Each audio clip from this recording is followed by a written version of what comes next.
What's up, guys? Hope you're having a great day today.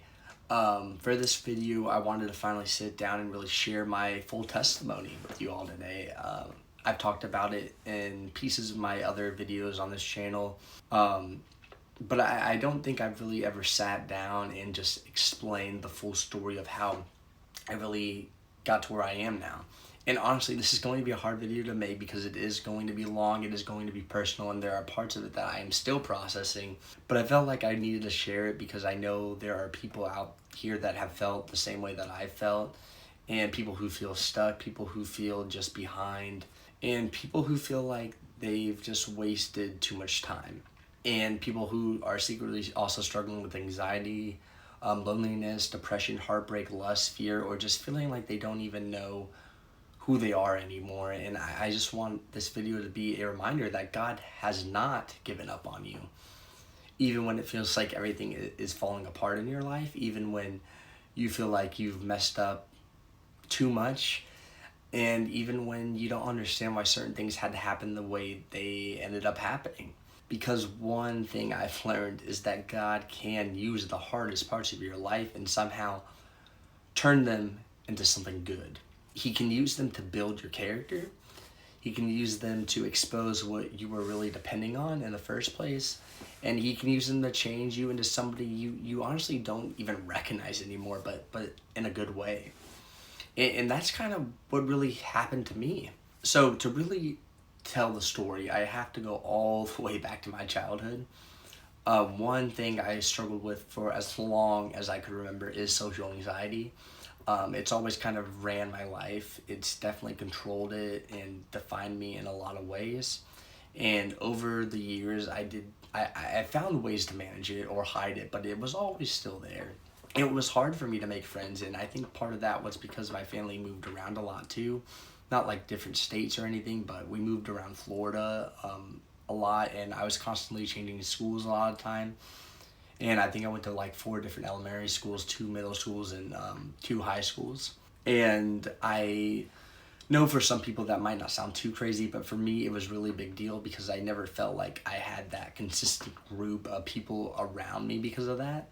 I had friends, I knew a lot of people too, but I never really felt like I had that best friend or that like day one group where I could, just text them and call up and say, hey, let's go do something, and they would instantly be there. The closest thing I really had to that was the friends I made in this one neighborhood we lived in for a while. That was probably the longest I stayed in one place, around like 3 to 4 years. And the kids there became kind of my closest friends, and I still talk to them to this day. But when it came to school, things were always changing. It just really got hard when I got to high school. Freshman year was actually pretty good.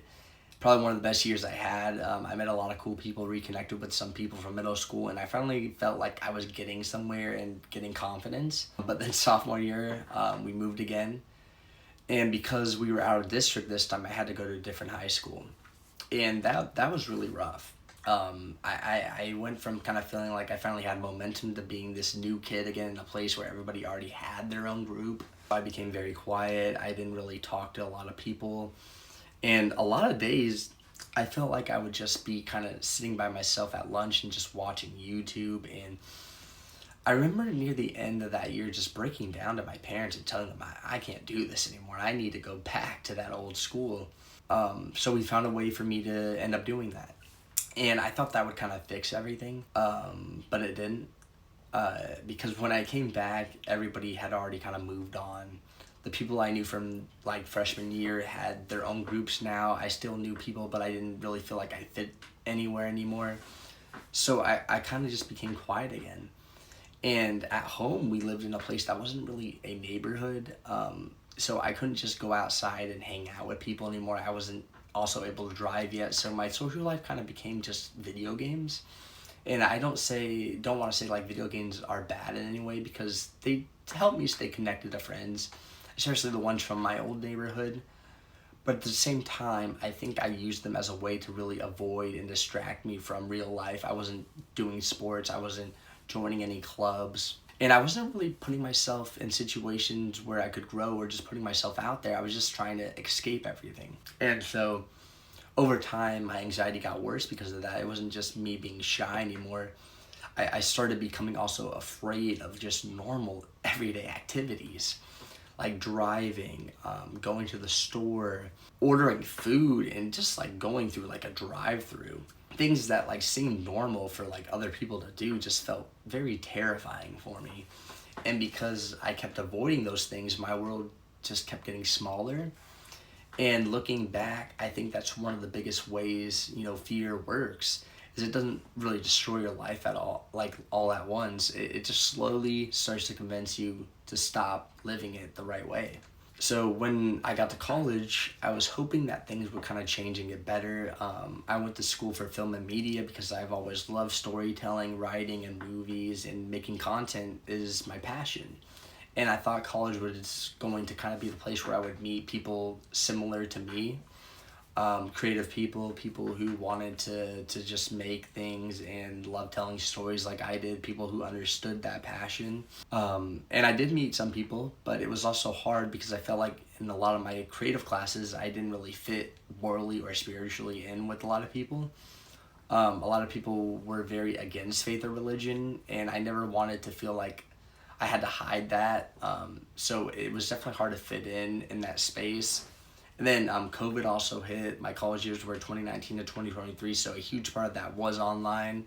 At the time, part of me liked it because it was easier. I could do classes from home and pass them and just still talk to friends online. But I didn't realize until later how much that season was really going to affect me. I didn't build many connections. I didn't really network at all because I was barely on campus. I didn't fully step into the thing I said I wanted to do. And then I kind of graduated with a degree in film and media, but I felt like I had really nothing to show for that. And I had the passion, but I didn't have the confidence yet. I wanted to be a filmmaker, a writer, and a content creator, but I was also afraid of also just taking that leap to even start. So I stayed in what felt safe. I had been working a job at FedEx during school, and I just kept working there because it was just stable. And at first it felt responsible, but over time it started to feel like I was just stuck there. Like years were passing and I wasn't becoming who I wanted to become. And I think that's where a lot of my depression started to form alongside my anxiety, which is a terrible combo to have because I wasn't feeling just scared anymore. I was disappointed in myself. Around this same general season, my family was also going through a lot too. My family had a business for most of my life. It started as part of a franchise, but eventually kind of branched off and we started to do our own thing with it. And because of how everything kind of happened with the franchise, they ended up suing us. And it caused a huge financial strain on my family. We had to go bankrupt for a while, and we had to sell our house, and we moved in with my grandparents. And that was really hard for me, especially. I loved the house we had before, and it just felt embarrassing and stressful to tell people we were moving in with my grandparents now. And it felt like all of the progress my family had made had just gotten taken away just overnight. And honestly, I think I resented the business for a long time too because not because I don't love my family, I do, and I appreciate everything they've done, but it felt like the business was almost another child in the family. My mom was the main person kind of running it, so she wasn't home as much, and my dad was the one kind of home more and doing the day-to-day stuff. And my dad is a good person at heart, but other relationships, our relationship was very complicated. He had his own struggles, ADHD and OCD, and there was a lot of just yelling and verbal stuff growing up, nothing physical at all, but it still affected me. And I think it added to the anxiety and to the feeling that I always had to kind of walk on eggshells. So between school, moving, family stress, anxiety, and feeling like I didn't fit anywhere, I just kept becoming more isolated and drifting from God. And my family wasn't super religious growing up, so finding God was something I mostly had to do on my own. I had friends who helped me, at a certain point, and for a while I actually had a really good community. I was going to church events, I was being invited to, groups and like Bible studies, and I was just meeting people who loved God and having great conversations with them, and it felt like I was starting to build something good. But then I got into a long-term relationship, And I don't want this video to sound like I'm blaming them or bashing that person, because I'm not. I still respect her a lot, and I wish her the very best with whatever she does in life. But I can look back now and say that that relationship was not leading me closer to God. And I knew that pretty early. There was even a point in that first year where we broke up for about a week. And I talked to one of my good friends about it, and he told me, you should pray about it and just see what God wants you to do. So I did that. And I don't know how to explain it other than I felt the Holy Spirit telling me clearly, don't go back. And I ignored it. I went back anyway, not because I knew it was right, but because I didn't want to be alone. And that decision really cost me a lot. I stayed in that relationship for years, even though deep down knew it wasn't supposed to be my future. I got comfortable. I stopped showing up to church stuff. I stopped pursuing, a godly community. And my life slowly became just centered around that. And like that person instead of God. And again, I don't say that to blame her. I had so many faults in that relationship. I wasn't a good leader in that relationship like a man is supposed to be. There were things I should have stood firmly on and spiritually and morally that I just didn't. And I just let fear control me. And I let comfort control me, and I let lust control me. And honestly, part of me felt very trapped because we had both talked about wanting the first person we were going to be like physically intimate with to be the person we married. And so once like those certain lines were crossed, I felt this pressure like, well, now this has to work. And that's not a healthy reason to ever stay with someone. I know that now, but I just stayed because I was scared. And in a lot of ways, I think I forced her to make the decision I wasn't strong enough to make. And that's something I still regret and I'm still burdened with. And so eventually she went on a study abroad trip during the summer while she was gone. One of my friends messaged me saying she had taken down all of our pictures of us and removed me from her bio. And I asked her about it, and she told me her account had gotten hacked. And deep down, I knew something was off. I knew she was probably not being truthful, but I still believed her. And a couple weeks after she got back, she broke up with me. And honestly, I can't say it came out of nowhere. It had probably been a long time coming, but it still hurt. We had been together for almost 5 years. And I thought at one point I was just going to marry this person. And then it was just over in like an instant. And not long after that, she was with someone else too, and that hurt even more. But what made it even more complicated was a couple of months later, her mom and stepdad passed away in a car accident. And that was just devastating. I felt so bad for her, and I spent time with her family too, and so they had felt like family to me at one point. And so I went to this funeral with one of my good friends, Colton. Shout out to him, and I'll always appreciate what he did for me there. But going to that funeral was really hard, and seeing her again was hard, seeing everybody there again. And especially seeing the new person that was with her, and trying to support someone while also still carrying my own pain in the relationship was tough. It felt like I couldn't really fully grieve that breakup because this tragedy happened, and suddenly my pain felt like it just didn't matter anymore, so I pushed a lot of it down. And that pain eventually just came back later. Right around the same time as the breakup, my dad had a stroke that almost killed him. And I was at work when I got the call from my mom. She was crying on the phone telling me they were rushing him to the hospital. And so I left work and went straight there. And I remember seeing them just rushing him down the hall. Doctors moving fast, my dad trying to talk but barely able to form any words. And it was one of those moments that just feels so unreal.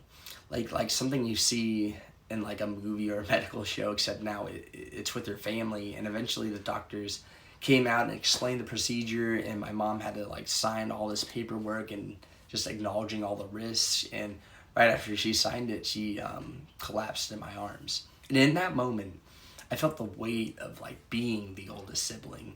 I remember thinking, if my dad doesn't make it, I'm gonna have to step up in a way that I don't think I'm ready for. And I was already broken. I was already anxious. I was already grieving, but I had to be strong. And thankfully, my dad did make it through that surgery. And I know definitely God was watching over him, because they told us if he had just been there a little later, it could have been like permanent damage, or he might have just not made it at all. But even though he survived, things were still not the same. He's had multiple surgeries since then, and his recovery has just been very hard. And during all this, my family business was also moving into like a new location.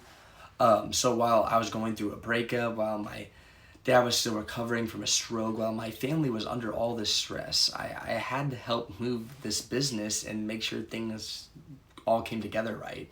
And by God's grace, we did it. But I didn't really have the time to process anything. I was just kind of moving, just functioning, and just trying to hold everything together the best I could. And so a couple months later, when things really finally slowed down, everything just kind of hit me at once. I would come home from work and just break down crying. I hated where I was in life. I felt stuck at this job I didn't want to be in. I felt like I had wasted my degree. I felt like I had no direction in life. And I felt like I had lost a relationship, lost momentum, had no idea what my future was supposed to look like at all. And instead of turning to God right away, I tried to distract myself with the things of this world. I started drinking more. I started feeling, emptiness with attention from girls. And I talked to way too many people way too quickly. I probably talked to, like 10 to 15 girls. Some were good people, but most situations just ended very badly. And every rejection just stacked on top of the last one. And I started feeling like I just wasn't good enough for anybody. And I even started wondering if God was also punishing me for how I handled my last relationship. Everything just kept building and building. And there was one night where I was driving on this highway going like way too fast. And I honestly thought I was going to end my life. I was so close to just going off that road, but something pulled me back. And I truly believe that was God. I was exhausted, I was broken, I was numb. But that night changed me, because I realized I couldn't keep living like that. I couldn't just keep, trying to survive on my own. And so after that, I started getting, just back on track with God. I started going to church again. A good friend introduced me to a new church with a great godly community. And I started, reconnecting with old friends there. And God started bringing me just new creative people in my life as well. People who were also believers, which was great. And people who just encouraged me to keep going. People who really helped me to believe that my creative calling wasn't dead yet. And then my channel started growing, and Hope Through the Wilderness was born, and has been around a couple of months now, and it's already at 800 subs, which is honestly amazing to me.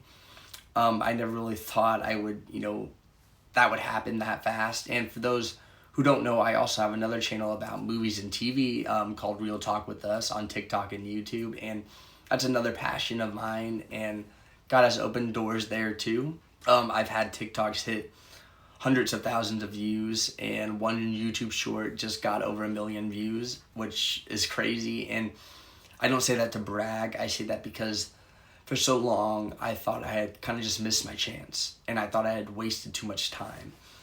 But now it feels like God is slowly showing me that the creative part of me was still there, and it just needed to be surrendered back to Him.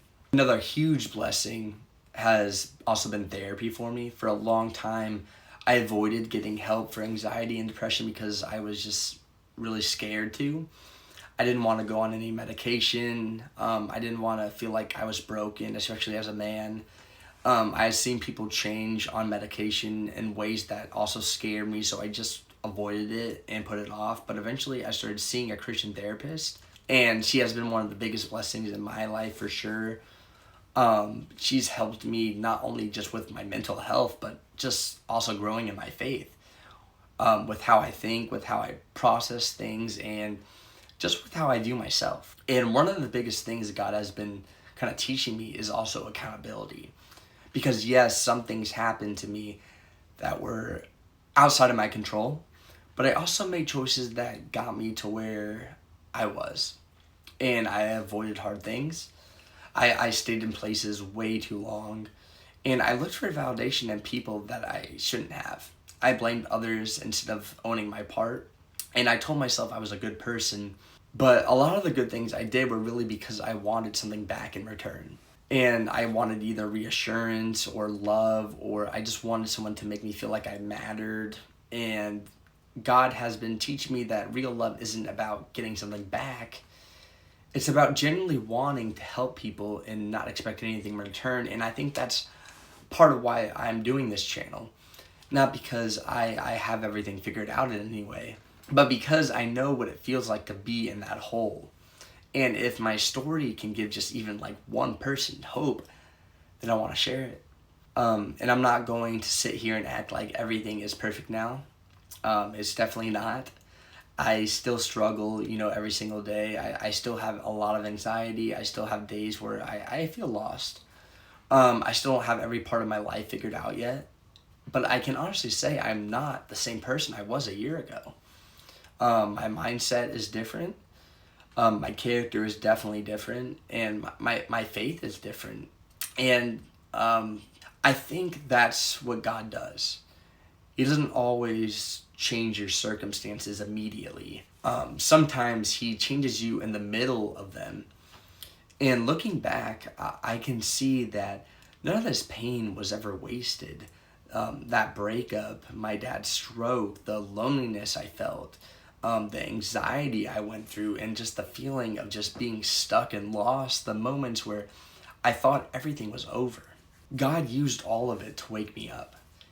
And that reminds me of also Romans 8:28, where it says God works all things together for the good of those who love him. And that doesn't mean everything that happens is good. But it means God can use even the worst things and bring something good out of them in your life. And I think that's my testimony, right? I was lost. I was anxious. I was trying to like feel these things in my life that couldn't save me. But God met me in that wilderness and he gave me hope there.